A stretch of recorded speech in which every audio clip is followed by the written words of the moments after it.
मराठीमध्ये बोलणार. खरं तसं म्हणतात की काहीतरी प्रूव्ह करायचं असेल तर आपला कम्फर्ट झोन तोडा. पण थोडंसं त्याच्या विरोधामध्ये आपल्याला जे म्हणायचं असेल ते जर खूप चांगल्या पद्धतीने सांगायचं असेल तर थोडंसं आपल्या कम्फर्ट झोनमध्येही राहा. आणि म्हणून मग मी माझ्या कम्फर्ट झोनमध्ये राहतो. कारण ज्याबद्दल मला माहीत आहे की माझी ती भाषा चांगली आहे. मला माहीत आहे की मला या भाषेमध्ये व्यक्त होता येऊ शकेल आणि म्हणून मी या भाषेचा वापर करतो. प्रत्येक माणूस हा खरं अतिशय चांगला असतो आणि प्रत्येकाचं एक ध्येय ठरलेलं असतं. त्या ध्येयाकडे मार्गक्रमण करण्यासाठी त्याला लागणाऱ्या सगळ्या विषयवृत्ती त्याच्याजवळ असतात. ते सगळे मार्ग त्याला माहीत असतात. पण त्याच वेळेला कुठेतरी मनातली कुर्मी असते उत्तमोत्तमाकडे जाण्याची. आणि मग ही उत्तमोत्तमाकडे जाण्याची उर्मी सतत जागृत राहावी म्हणून मग काय करायला हवं याबद्दल मी थोडंसं सांगण्याचा प्रयत्न करतोय. जर्नी गुड टू ग्रेट, किंवा असं म्हणूया त्या कीर्तीच्या सूर्याकडे जायचंय मला. मित्रांनो, रोज सकाळ झाल्याबरोबर एक छोटस हरिण आपल्या जीवाच्या आकांताने धावत असतं. ते का धावतं?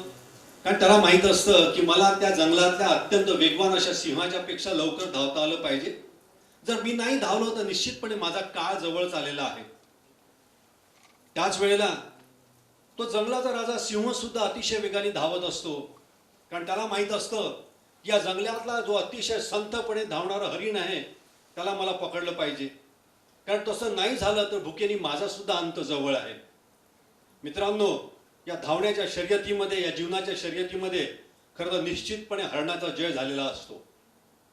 कारण सिंह धावत असतो तो आपली गरज पूर्ण करण्यासाठी, परंतु हरण धावत असतो तो मात्र एका निमित्ताने, वन रिझन, ए पर्पज. आणि हेच महत्वाचं आहे की प्रत्येक वेळेला आपल्या जीवनामध्ये गरजेपेक्षा निमित्त अत्यंत महत्वाचं असतं. प्राणी मात्र हे जगण्याच्या त्या प्रयत्नामध्येच जगत असतात, परंतु माणसाला मात्र आपल्या उत्कर्षासाठी जगण्याची संधी मिळालेली असते आणि तीच आपल्याला घ्यायची असते. असं नेहमी घडत असतं की मी काहीतरी ठरवतो आणि ते होत नाही झाल्यानंतर माझ्याजवळ त्याच्याजवळ कारणांची खूप मोठी जंत्री असते. यामुळे नसेल झालं, त्यामुळे नसेल झालं. मी माझा दोषारोप प्रत्येक वेळेला कोणावरती ठेवत असतो, परंतु मी स्वतःचं परीक्षण मात्र कधीच करत नाही. आपल्या झालेल्या चुकीतून प्रत्येक वेळा काहीतरी शिकता आलं पाहिजे. ती शिक्षण आपल्याला आपल्या अंगीकारता आली पाहिजे.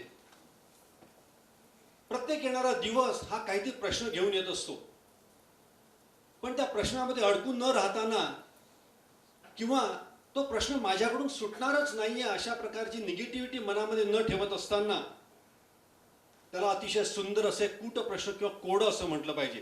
कारण मित्रांनो, कदाचित प्रश्नाचं उत्तर मिळणार नाही, मात्र कोड्याचं उत्तर निश्चित मिळत असतं आणि उत्तर आपल्याला शोधता आलं पाहिजे.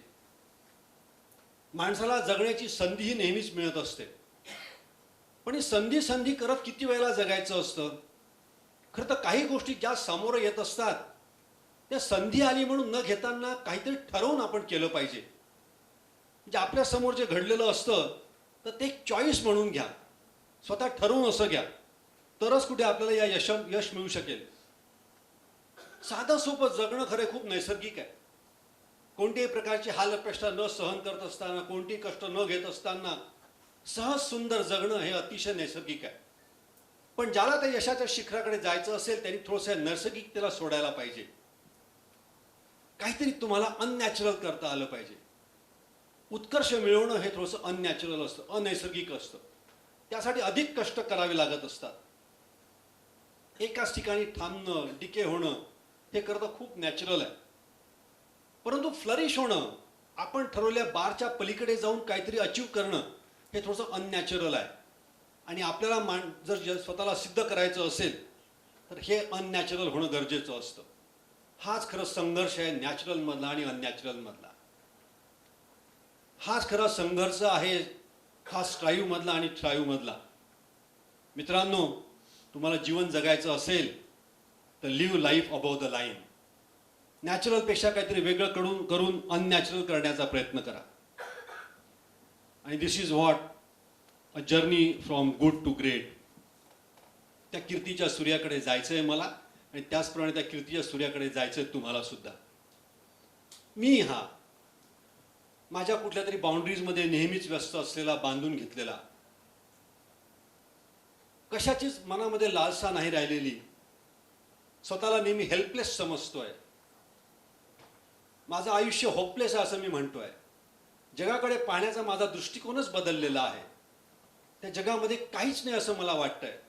मित्रांनो, ही जी कंडिशन आहे, ही स्थिती आहे, ही जितक्या लवकरात लवकर दूर करता येईल त्याचा प्रयत्न आपण केला पाहिजे. तुमच्या ज्या थॉट्स आहेत त्या थॉट्सला अत्यंत सशक्त बनवा आणि त्या सशक्त थॉट्सवरती, त्या सशक्त विचारांच्या फाउंडेशनवरती, त्या पायावरती आपली ही इमारत उभी करा. वामनराव पाईंनी अतिशय सुंदर म्हटलेलं आहे. ते म्हणतात, तूच तुझ्या जीवनाचा शिल्पकार आहेस. तुझे विचार इतके प्रगल्भ असायला पाहिजे, तू स्वतःला अशा पद्धतीनं सुदृढ केलं पाहिजे की तुला जय पराजय याच्या पलीकडे जाऊन जगता येईल. माझं हे कसं केलं जाऊ शकतं, याला काही आहे का मार्ग?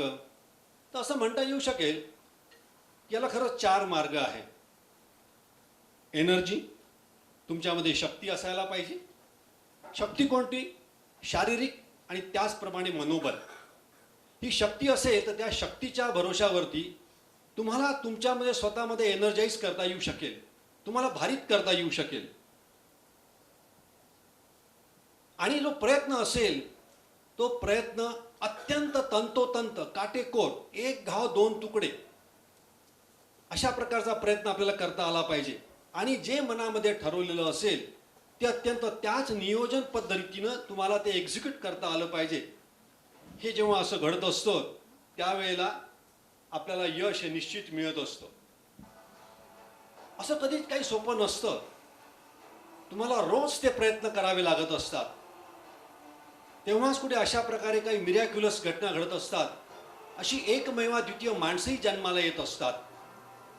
आज आपण CGPAच्या जन्मामध्ये 10 पॉइंटर असा म्हणतो. मी तर असं म्हणेल की हीच आहे ती 10 पॉइंटरची जननी.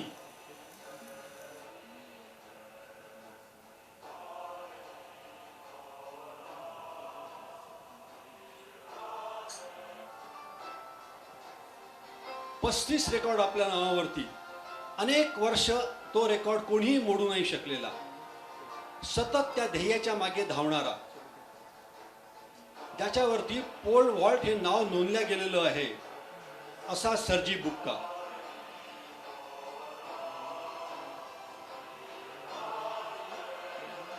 पण हे यश असं सहज मिळत नाही. यासाठी कष्ट करावे लागतात, ते रोज निरंतर एका ध्येयाच्या मागे प्रेरित होऊन धावण्यासाठी, आपल्या सगळ्या बाउंड्रीज सोडून त्या मागे धावण्याची.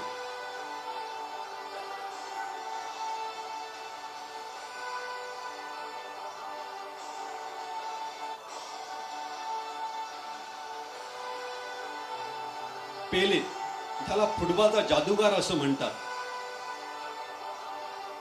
शारीरिक इजा झाली असताना सुद्धा अत्यंत चुरशीच्या क्षणी संपूर्णपणे आपलं लक्ष एकाच गोष्टीवर केंद्र करून विजयी गोल मांडण्याचं किंवा मारण्याचं जे सामर्थ्य ज्याच्याजवळ आहे, असा एकमेव द्वितीय पेले.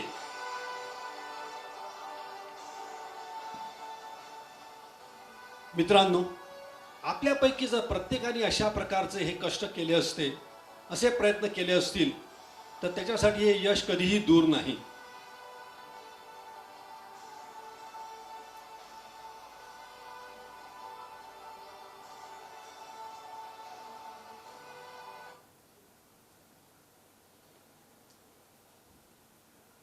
पण हे सगळं कसं होऊ शकेल?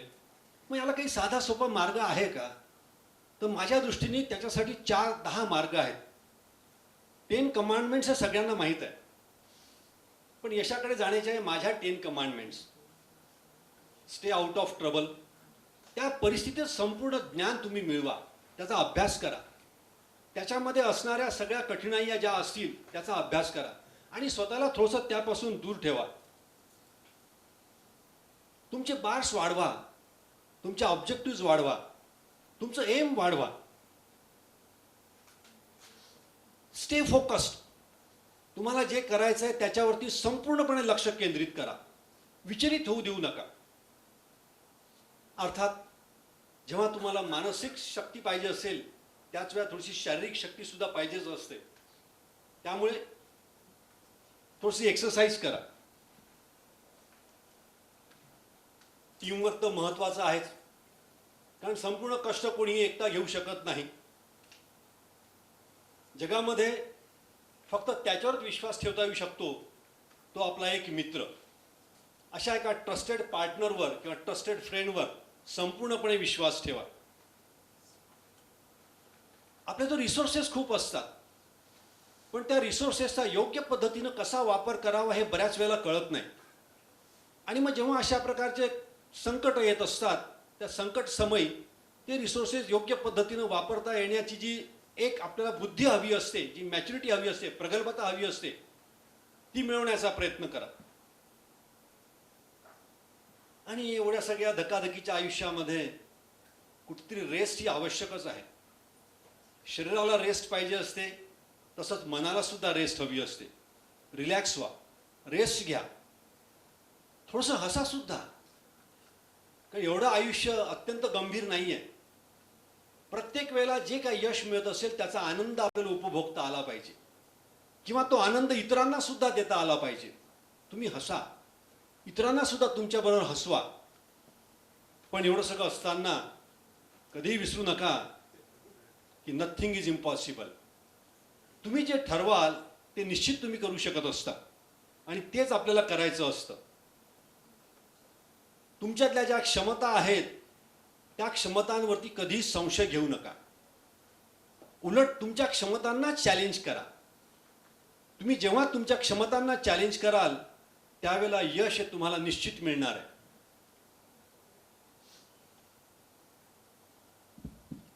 मला एक सुंदर सिनेमा सुद्धा आठवतो. बऱ्याच वेळेला आपण असं म्हणतो, हे सगळं करत असताना एक ट्रेनिंग आपल्याला घ्यायचं असतं. त्या ट्रेनिंगमध्ये काय असतं तर खरं आपण शिकत जातो, शिकताना चुका करत जातो, चुका करत करत शिकत जातो. आणि हे सगळं करत असताना एक परफेक्शन येत असतं. ते परफेक्शन आपल्याला मिळवायचं असेल